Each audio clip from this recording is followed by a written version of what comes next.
Batman by Grant Morrison is one of the most iconic and revolutionary Batman stories of all time. So much so that in January 2023, when James Gunn announced the title of the DCU's upcoming Batman movie, Batman Brave and the Bold, James Gunn also cited that the Batman run written by Grant Morrison was going to be used as one of the primary sources of inspiration for the films. This source material is so iconic that James Gunn doesn't need to reveal anything else about the film other than the fact that it's taking inspiration from Grant Morrison's Batman run. The mere mention of Morrison's Batman is enough to leave fans salivating at the mouth with excitement, and that's because this comic book series is regarded by fans as Grant Morrison's love letter to the Caped Crusader. It's a psychedelic and visceral journey through the legacy of Batman interpreted through a contemporary lens. But some people also have their qualms with this run. It's been called confusing and convoluted, so it begs the question, what's the big deal about Grant Morrison's Batman run? And is it really?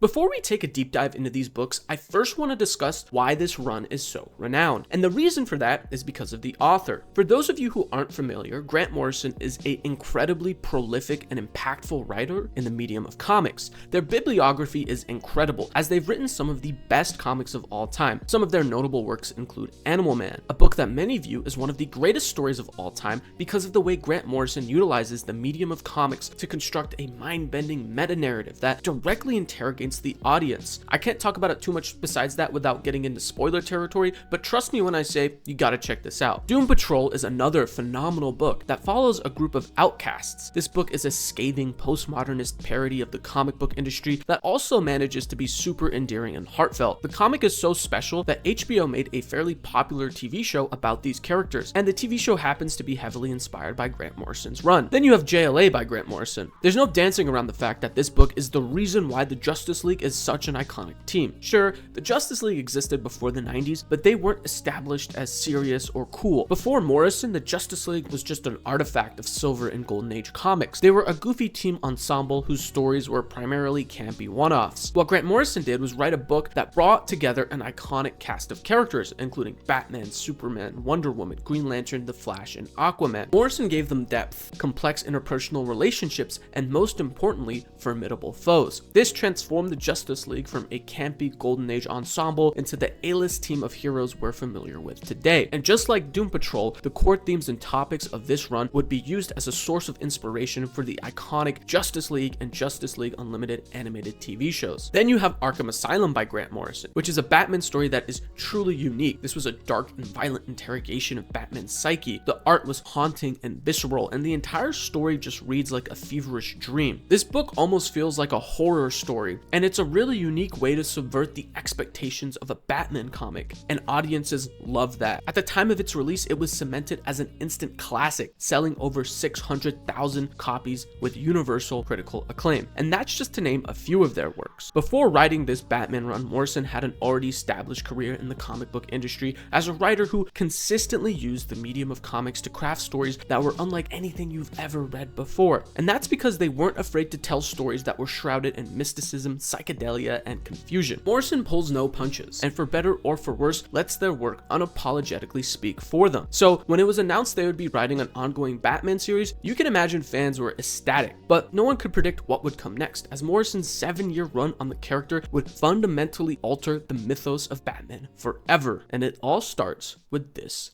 book.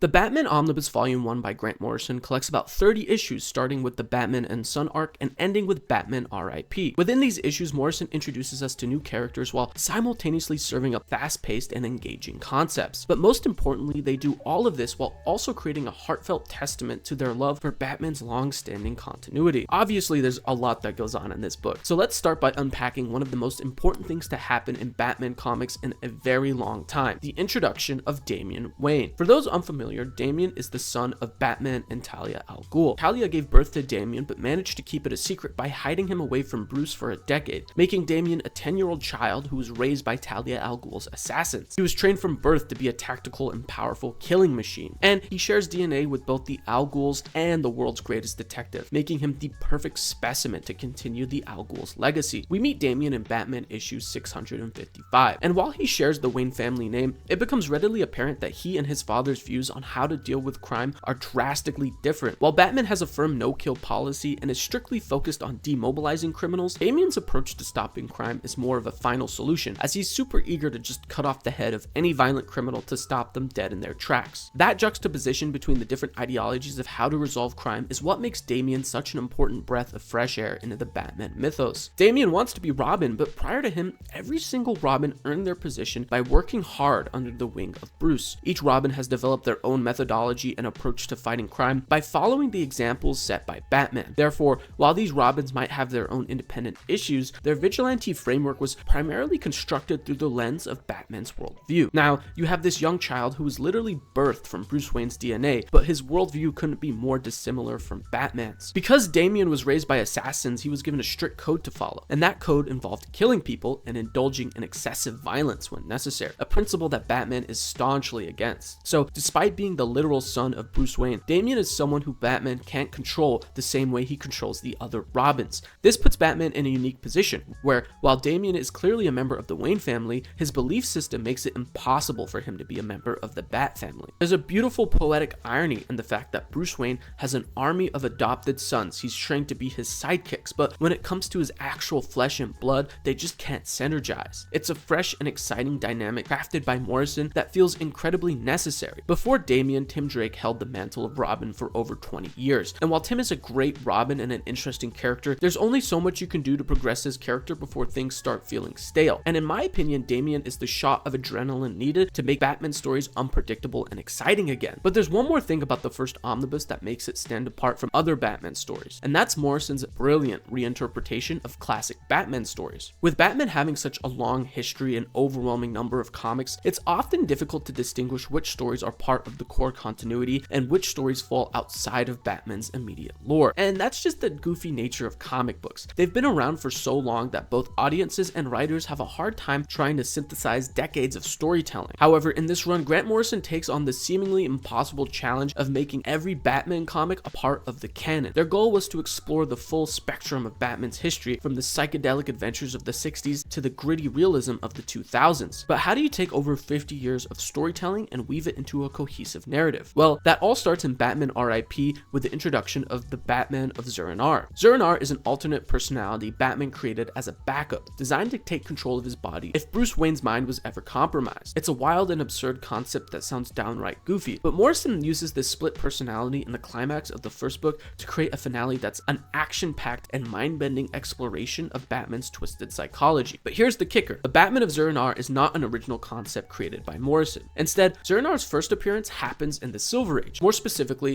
in 1958 in Batman issue 113. In this story, the Batman of Earth is visited by an alien version of himself, the Batman of Zur-En-Arrh. Batman is then teleported to an alien planet where he teams up with this extraterrestrial counterpart to fend off robot invaders. On its own, this comic is a fun piece of Silver Age craziness filled with the outlandish charm of that era. But then you fast forward 50 years, and Morrison brings Zur-En-Arrh back in a much more intriguing way by taking a 50-year-old concept and canonizing it into the legacy of Batman's continuity. Before this Morrison story, Zur-En-Arrh was nothing. No one talked about him, no one cared, people probably didn't even know who he was. But after this book, Zur-En-Arrh was a distinguished and seemingly integral part of Batman's canon. And by solidifying Zur-En-Arrh as a crucial element of Batman's mythos, Morrison accomplishes the impossible. They transform an absurd Silver Age comic into a narrative that resonates in a modern context, creating a storyline that is both believable and spectacularly entertaining. This is Morrison's heartfelt love letter to Batman's Silver Age comics, but that's not the only example of Morrison doing this. In Batman R.I.P., we're also greeted by Batmite, a childlike fifth-dimensional imp with omnipotent powers. And just like they did with Zur-En-Arrh, Morrison takes this outlandish character from 1959 and uses it to explore the psychology of Batman in a surprisingly grounded and believable way. The truth is, if you haven't read Silver Age Batman stories before, you would have no idea that Morrison is pulling inspiration from these ancient comics, which is in my opinion the perfect way to pay homage. It's not a direct tribute that feels like loud and tacky fan service. Instead, it's a subtle tip of the hat that appreciates the tapestry of the past while pushing these stories forward in fresh and inventive ways. And the truth is that Zur-En-Arrh and Bat-Mite are only two examples of this. If you dig deep into this book, you can do your own 5-hour analysis of how Morrison tributes the silver and golden age of comics. However, there's one crucial theme that emerges during Morrison's reupholstering of Batman's long-standing continuity, the notion that Batman is in many ways timeless. The stories that Morrison draws from predates many readers, highlighting how long Batman has been a part of the cultural landscape. By revisiting the Silver Age and canonizing every Batman story ever written, Morrison underscores Batman's enduring relevance. Whether through the goofy, vibrant tales of the 60s or darker and more vengeful iterations in contemporary narratives, Batman may evolve, but he never disappears. There's a literal panel in this book that states Batman and Robin never die. While the ideological framing of Batman may shift with the times, Morrison encourages the audience to embrace the idea that Batman is forever. By the ending of the first omnibus, it's clear that Morrison has a deep affection for the character of Batman and aims to revitalize him by introducing new, challenging, and timely themes. As we've discussed, Damian's moral philosophy directly clashes with Batman, which is what makes Batman and Sons so compelling. Morrison also consistently draws inspiration from the Silver Age, seamlessly reintroducing outlandish concepts from those earlier stories and making them work in a modern context, effectively giving new meaning to the bizarre narratives of the past. In doing so, they push the boundaries of what a Batman story can be, transforming the character into something fresh and exciting while still rooted in familiar elements. It's an exhilarating, action-packed, heartfelt, and thought-provoking run, and in my opinion, it's damn near perfect. So, how do you follow that up? When you've explored every facet of Bruce Wayne, how do you continue to break the mold of what a Batman comic can be? Well, Bruce is fantastic, he's brilliant, but he'd become mythical at that point. I love the idea of Batman being laid back and sorted, and this young man, and the little kid punching his fist and being constantly angry and trying to work things out. So you reverse the dynamic of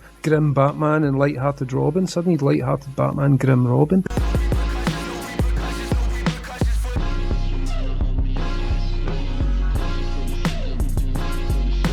Batman Omnibus Volume 2 collects all 16 issues of Batman and Robin by Grant Morrison, as well as issues 1 through 6 of the miniseries The Return of Bruce Wayne. Full disclosure, I think Batman and Robin by Grant Morrison is their best work on the character of Batman, making this one of my favorite comics of all time. And that's because it takes the best parts about Damian Wayne and Batman's dynamic from the first volume and uses that characterization as a foundation for something new. Important to note, in between the first and second volume, an event called Final Crisis happens, and in this event, Batman is seemingly killed by Darkseid. Because of that, Dick Grayson, the first Robin, decides to step up and don the cowl to continue Batman's legacy. Exploring the concept of Robin becoming Batman in itself is such a riveting idea, primarily because Dick Grayson is the optimistic juxtaposition to Batman's dark and dreary ways. Despite being an orphan, being trained to be a soldier at a young age, and putting all his efforts into fighting crime, Dick Grayson managed to stay resilient and maintain his sense of hope. Meanwhile, Bruce Wayne's worldview is shaped by his inherent pessimism and skepticism, yet when he sets his mind to something, Bruce becomes nearly unstoppable. His strength lies in his restraint, keeping his thoughts and intentions closely guarded from both allies and enemies alike. However, the guarded approach to crime fighting and problem solving has isolated Bruce from the world around him. While Bruce possesses deep empathy and care for those close to him, his inability to express those emotions often strains his relationships. Even with his adoptive children, whom he trains as Robins, Bruce rarely shows open affection, preferring discipline and silence over warmth. And then you have Dick Grayson. His character in a lot of ways shows what could have been if Batman altered his worldview. Dick is a talented, tactical, and incredibly smart vigilante. Dick excels at using his wit and ingenuity to fight crime just as effectively as Batman, but what sets him apart is his capacity for love and his willingness to express it. Dick maintains strong relationships, friendships, and a sense of family. He even shows Bruce affection despite knowing that Bruce may not always return it. So what happens when someone who represents hope and optimism,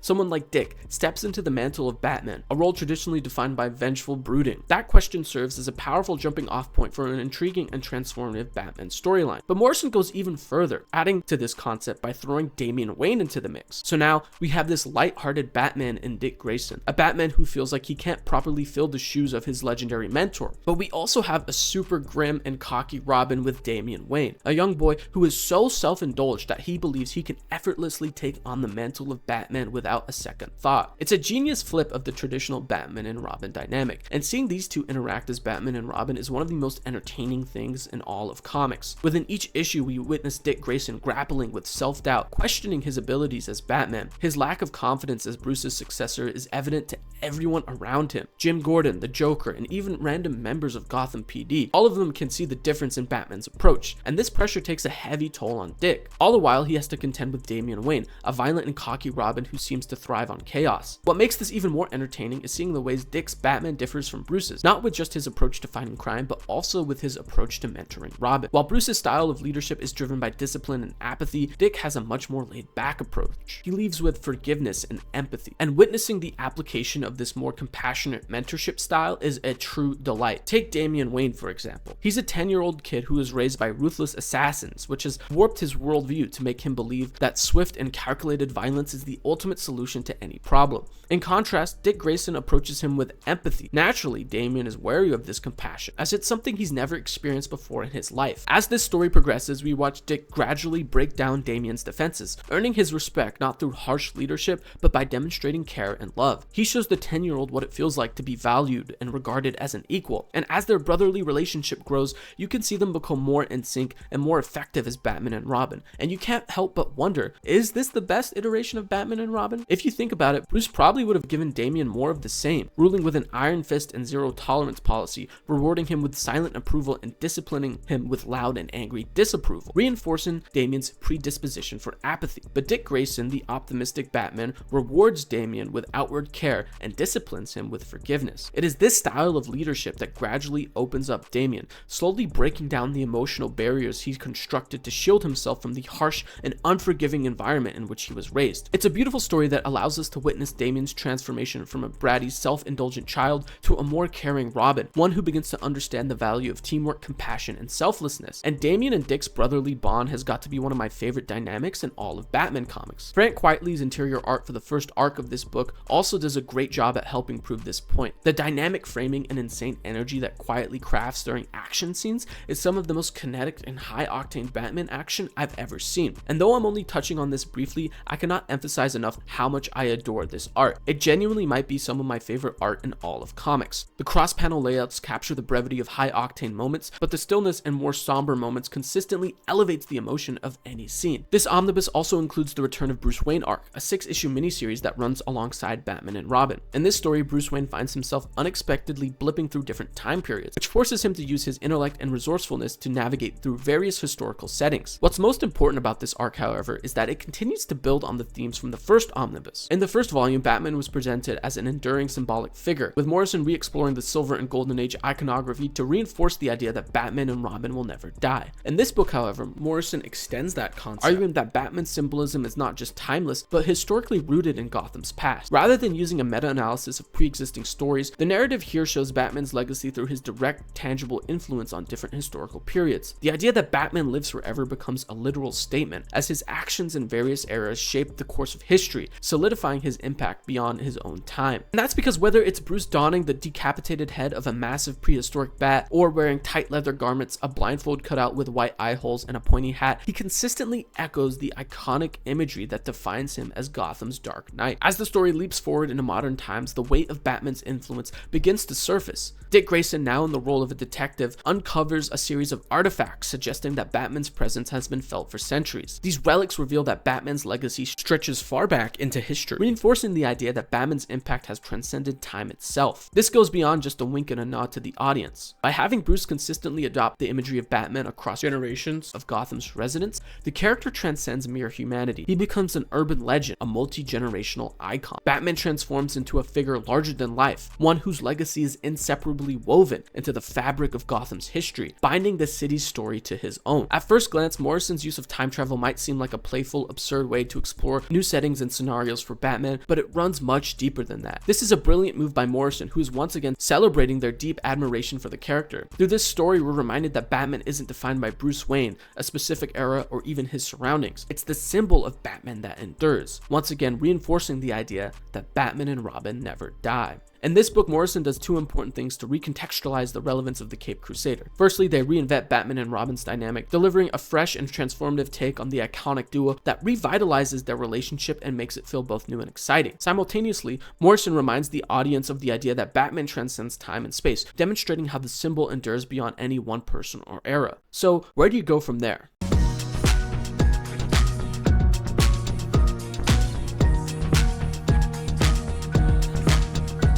Batman Incorporated, like everything else prior, is a boldly ambitious concept, but in a lot of ways it feels like a swing and a miss. Essentially, in this book, Batman works overtime to establish an internationally connected network of Batman operatives known as Batman Incorporated. Morrison eases back from the tight-knit, family-centric stories of Batman and Robin and instead turns Batman into a globe-trotting recruiter. And I know I'm not alone in feeling like this may be the weakest arc in Morrison's run. When I think about Batman, seeing him in an international spy-like position just isn't that intriguing to me. But what I respect most about this decision is that Morrison uses Batman Incorporated to build on the previously established themes from the other two Omnis. In the first book, Batman was established as a mystic, symbolic, and everlasting symbol through the reiteration of his Silver Age stories. And in the second book, the time-traveling adventures of Bruce Wayne demonstrated how Batman's presence in Gotham transcends one specific time period, showcasing Batman to be a consistent mark on Gotham's history. Now in this book, the concept of Batman Reincorporated redefines what it means to be Batman. Batman is no longer a single man, but a symbolic idea that can exist anywhere across the globe. Bruce Wayne can respond to crime in so many different ways, let's be real. He can pump money to any type of initiative that shows to historically lower criminal recidivism, like rehabilitation facilities and affordability programs. Inversely, he could beef up police institutions, giving them an abundance of crime-fighting resources. In some ways, he does that. There are plenty of stories where we have seen Bruce Wayne utilize his wealth to better Gotham. But the truth is, the symbolic figure of Batman in itself is a symbol that's meant to strike fear and make criminals think twice when stepping out into the shadows. And by taking that symbol worldwide, Morrison expands on the theme that Batman is forever. Here we see that the symbol of the bat can now strike fear into criminals' hearts regardless of where they are. It's not a groundbreaking concept, but it all ties back to what Morrison built on in the first volume. You see, in all of these stories, Batman becomes something greater than just the man. He becomes a figurehead that transcends time, space, individual identity, or even geographic location. Morrison's abstract ideation cements the idea that Batman can be anything and everything. However, when you take a step back from the perplexing continuity that's wrapped up into this bold style of storytelling, there's a literal interpretation of this theme that you can take away from the book as well. Grant Morrison is an author who grew up reading Golden and Silver Age comics in the 70s. Their fascination and love for the medium was a lifelong journey, but as they grew, the characters they loved stayed the same. Now look at me. I'm a 25-year-old who was born in 1999. I've loved Batman ever since I was a kid, but once again, Batman has never really changed. Yes, there's been stories that have pushed Batman into bold and exciting new directions, but he always seems to circle back to what he started as, a broken and tortured man who uses the masquerade of vigilantism to cope with his trauma. At least that's how I look at Batman. However, you,